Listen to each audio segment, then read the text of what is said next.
अस्सलाम वालेकुम दोस्तों, मैं हूं आपका होस्ट कमर सिराज कुरैशी और आप देख रहे हैं राजनपुर टाइम्स। आज हम एक नई स्टोरी लेकर आपके सामने आए हैं और ये जो स्टोरी है इंतहाई दिल दहलाने वाली स्टोरी है। और जब उनकी स्टोरी जब हमारे सामने आई, उन्होंने अपनी जो हकीकत थी, अपनी लाइफ स्टोरी जो उन्होंने हमें बताई है, तो वो इंतहाई कर्बनाक स्टोरी है। दौरान तालीम जो है ये बीमार हो गई थी। बीमारी के बाद इनके जो दोनों हाथ थे वो जो है उन्होंने काम करना छोड़ दिया था एक्सीडेंट की वजह से। इसके अलावा इनकी दिमागी हालत जो है वो भी ख़राब हो गई थी। इसके अब हम चलते हैं फातिमा गाजी की तरफ और फातिमा गाजी से हम मज़ीद उनके बारे में हम पूछेंगे, उनसे बात करेंगे कि भी फातिमा गाजी को इस वक्त इनकी मुश्किलात का सामना। अस्सलाम वालेकुम। वालेकुम सलाम वरहमतुल्लाहि वबरकातुहू। अच्छा, ये बताएं कि आप इस वक्त की जो सूरत हाल है वो क्या है, और अपनी एक स्टोरी तो बताएं कि जब आप तालिबा थी, जैसे आपने मुझे बताया, तो प्लीज़ आप पूरी स्टोरी अपनी बताइएगा। सर मैं देहात में पैदा हुई हूँ, चक सादे के बाद चक जिंदुशा। पहले जब पैदा हुई मुझे पढ़ने का बहुत शौक था, लेकिन हमारे आसपास स्कूल नहीं था, बहुत दूर स्कूल था। वहाँ पढ़ने के लिए जाती थी, फिर मुझे मेरे पीछे कुत्ते लग जाते थे। देहात में कुत्ते बहुत ज़्यादा होते हैं सर। फिर मुझे बहुत काटा भी था कुत्ते ने।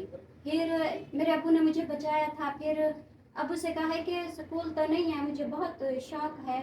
अबू ने, मेरे भाई ने बहुत एप्लीकेशन जमा करवाई थी स्कूल के लिए। वो तो बड़े थे, मैं छोटी थी, मुझे अक्ल नहीं था, मुझे लिखने पढ़ने नहीं आता था। मेरा भाई था, उसे लिखने पढ़ने आता था, उसने एप्लीकेशन जमा करवाई थी। फिर अली रज़ा खान को कहा था, हम उनको वोट देते थे, इसलिए फिर वहाँ पर एक स्कूल बन गया। वहाँ से मैंने 5वीं पास की है।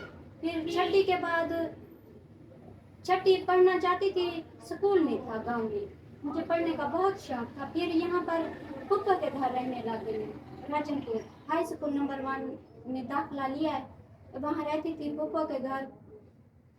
फिर ऐसे मुश्किलात थी, शहर में घर नहीं था। अबू को कहा है कि शहर बैठे, मुझे पढ़ना है। अबू ने कहा नहीं, हम शहर नहीं बैठेंगे, हम देहात में रहेंगे, वहाँ खर्चे बहुत ज़्यादा होते हैं। मुझे पढ़ने का बहुत शौक था, बहुत रोती थी कि मुझे पढ़ना है। फिर यहाँ शहर में आ गई हूँ, फिर घर छोड़ के आ गई हूँ, वो तो नहीं आते, अब वो लोग नहीं आए मेरे साथ, खुद अकेली आ गई हूँ। पापा का घर में रही हूँ। फिर यहाँ से जाती थी पैदल हाई स्कूल नंबर 1 वहाँ तक, तो वहाँ रही हूँ, 5 जमातें पढ़ी हैं, मैट्रिक की है। फिर अबू लोग शहर में आ गए थे, किराए का मकान पर नहीं, मेरी बहन का घर था। 5वीं क्लास आपने देहात में पढ़ी? जी 5 देहात। 5 तक, फिर 5 के बाद छठी के लिए आप राजनपुर शहर आए राजनपुर शहर में। और फिर गौड बॉयज गर्ल्स स्कूल राजनपुर से जो जी है सर। आपने छठी क्लास जी तक सर। मैट्रिक तक। मैट्रिक तक 5 क्लासें। फिर उसके बाद सर अबू लोग शहर में आ गए, किराए के मकान पर हम लोग नहीं बैठे थे अभी, मेरी बहन का मकान था, उसने दे दिया था रहने के लिए। फिर उन्होंने हमें उठा दिया था 11वीं क्लास में, फिर हम और मकान पर बैठ गए थे, किराए का मकान था। फिर सर मुझे बहुत सारी मुश्किलात का सामना करना पड़ गया था। एक तो ये टेंशन थी, अबू से पैसे मांगते थे, अबू कहते थे किराया देना है मकान का। फिर बिजली नहीं थी, इतने दिन हम बगैर बिजली के रहते रहे हैं। फिर बहुत बीमार होती थी कि कैसे मुश्किलात हल करूं अपने वालिदैन की। फिर ऐसे सोचा कि पढ़ती रहूं, फिर फीस ही नहीं होती थी सर, फीस नहीं होती थी। फिर अकेडमी की ज़रूरत होती थी, एफएससी में कॉलेज में दाखिला लिया था, अकेडमी में ट्यूशन के लिए कुछ पैसे भी नहीं होते थे।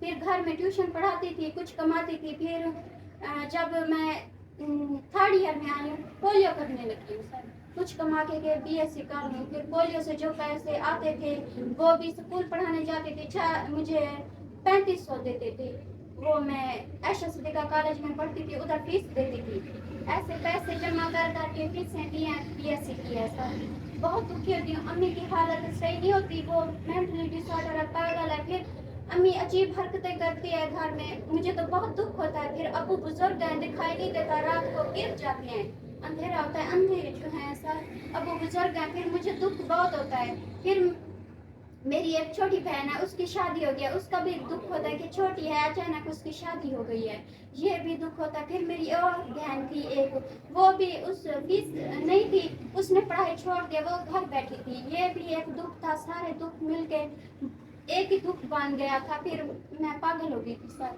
मेंटली डिसऑर्डर हो गई थी। मैंने अपनी संते फाड़ दिए हैं। जिस पढ़ाई के लिए मैंने घर छोड़ा था, शहर में आई हूँ पढ़ने के लिए, वही संते फाड़ दिए। फिर आईडी कार्ड से की ज़रूरत होती थी, पोलियो जो करती थी सर, फिर पोलियो करना भूल गई हूँ, शिनाख्ती कार्ड जला दिया है सर। मैं 2023 में जलाया है, संते 2023 में फाड़ी हैं। फिर इन सब ये मुश्किलात हल नहीं हो रही थी, फिर बीमार हो गई थी, ऐसे सोचती थी अचानक। मेंटली डिसऑर्डर हुई हूँ, पागल हो गई थी सर पूरी तरह से। फिर मुझे कुछ दिन पहले ठीक हुई हूँ, रिपोर्ट जो दिखाई है, डॉक्टर रिजवान के पास गई हूँ, लीची खान, वहाँ उसने मेरा इलाज किया। फिर मुझे शक हुआ कि पढ़ाई नहीं कर रही, इतने दिन हो गए हैं। फिर ये शोर हुआ कि शिनाख्ती कार्ड चला दे। फिर उससे बढ़कर शोर हुआ कि मैंने तो संते फाड़ दिया, अब मेरा तो कुछ नहीं बनेगा, सब तो मुझे पागल कहते हैं। फिर मुझे लोग पागल कहने लगे थे सर। मुझे तो बहुत दुख होता था कि मुझे बहुत बुरा लगता था। घर में बिजली नहीं होती थी, इतना दुख होता था।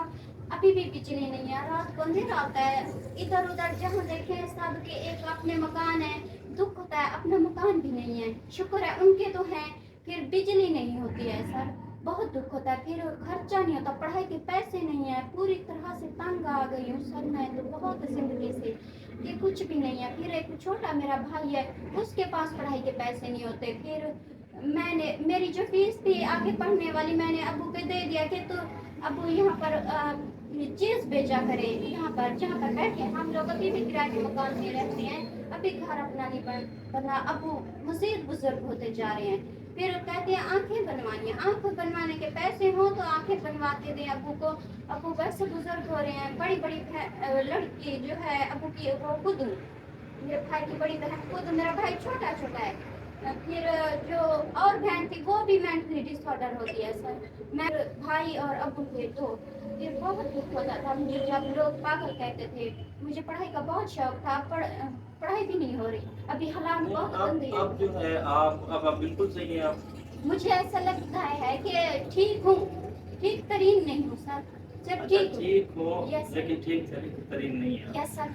तो आप फिर अपनी जॉब कैसा करेंगे? आप जो मेरे पास आई हैं कि आपको पहले ये तो बताएं कि आप मुझ तक पहुंची कैसे हैं? आपको किसने मेरे बारे में बताया? सर मुझे खुद ऐसे ख्याल आया कि यहाँ से गुजरती थी, पार्क में जाती थी, मुझे डॉक्टर ने सजेस्ट किया कि एक्सरसाइज किया करो। बीमार थी ना बहुत, वहाँ जाती थी एक्सरसाइज करने के लिए, फिर वहाँ से इधर आती जाती रहती थी। फिर मुझे यहाँ पानी रखा था, पानी पीती थी। फिर मैंने बोर्ड पढ़ाया, यहाँ पर दुनिया न्यूज़ लिखा हुआ था कि ये तो देखा है टीवी में होता है, हमारे घर में टीवी नहीं है सर। फिर कहा ये तो देखा है, फिर इसलिए सोचा कि यहाँ अप्लाई कर देखती हूँ, क्या पता हो जाए। वैसे अप्लाई करती रहूँ, ना भी हुई क्या पता एक दिन हो जाए जॉब, ना करने से बेहतर है। तो फिर आप क्या जॉब कर सकती हैं? जो आप अपनी मेंटली हालत बता रही हैं, क्या फिर आप जॉब कर सकती हैं? सर जैसे नॉर्मल होते हैं वैसे मुझे बहुत घर के हालात देख के काम करने को दिल करता है कि काम करूं जैसे कैसे करके, और कौन मुश्किल हल करेगा, कोई भी नहीं है। फिर मैंने पैसे वगैरह की दरखास्त लिखी है, डीसी के ऑफिस में जमा करवाई है, डीसी साहब के ऑफिस में इधर राजनपुर में, उधर काम चल रहा है। सर ने कहा है कि हो जाएगा काम, 1 लाख तक तुझे देंगे, हुकूमत देगी। डीसी साहब ने कहा? यस, ये डीसी साहब के सर्वेंट ने कहा है। वो भी सर मुझे नाम नहीं आता, डीसी थे पता नहीं कौन थे। उस ऑफिस में गई हूँ, ध्यान मरकज वाला ध्याति थी ना सर, वही उधर गई हूँ।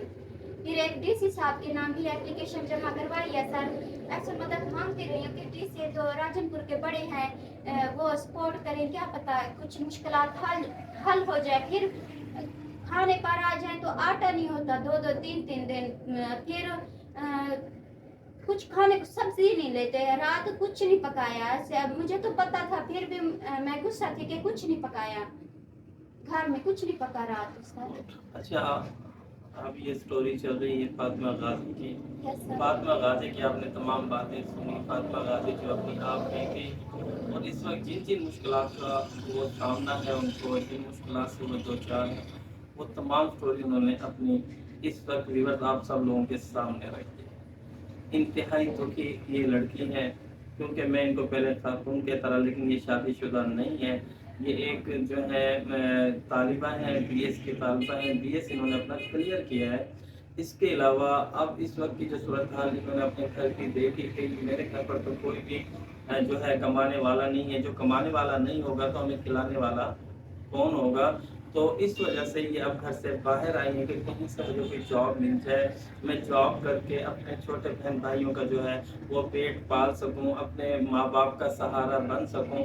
لیکن ان کی اپنی بھی حالت زیادہ اچھی نہیں ہے. وہ خود کہتی ہیں کہ میں ٹھیک تو ہوں لیکن ٹھیک ترین نہیں ہوں. یہاں پر جو سب سے بڑی تشویش کی بات یہ ہے کہ اس حالت میں فاطمہ غازی کو کون سا ادارہ ایسا ہے جو قبول کرے گا جاب کے لیے.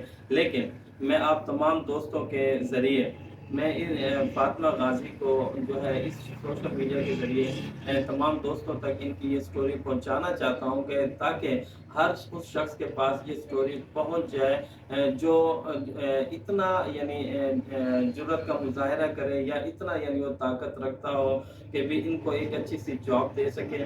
پرائیویٹ اسکول ہیں، جیسے ہمارے جتنے بھی پرائیویٹ ادارے ہیں، وہ اس چیز کو جو ہے مد نظر رکھتے ہوئے فاطمہ غازی کو جو ہے فوری طور پر اگر فاطمہ غازی وہاں پر اپلائی کرتی ہے تو ان کو ضرور جگہ دیں، تاکہ یہ وہ گھر ہے اگر ان فاطمہ غازی کو جاب مل جاتی ہے جو ان کا گھر میں چولہا بجھا ہوا ہے وہ جل سکتا ہے. ابھی آپ نے سنا ہوگا ان سے کہ ان کے گھر میں بجلی تک بھی نہیں ہے. اور اس وقت جو ہے جو اکتوبر کا مہینہ یہ چل رہا ہے، اس کے اندر بھی آپ دیکھیں کتنی شدت کی گرمی ہے. اس سے پہلے جتنی گرمی پڑتی رہی ہے وہ آپ سب کے سامنے ہے، جو ہم برداشت نہیں کر پاتے تھے. انہوں نے کیسے گزارا کیا ہوگا.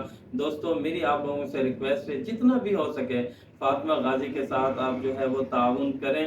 اور یہ خود محنت کرنا چاہتی ہیں، یہ محنت کر کے کمانا چاہتی ہیں. انہوں نے ڈپٹی کمشنر راجن پور آفس سے بھی رابطہ کیا تاکہ ان کے ساتھ کچھ مدد ہو سکے.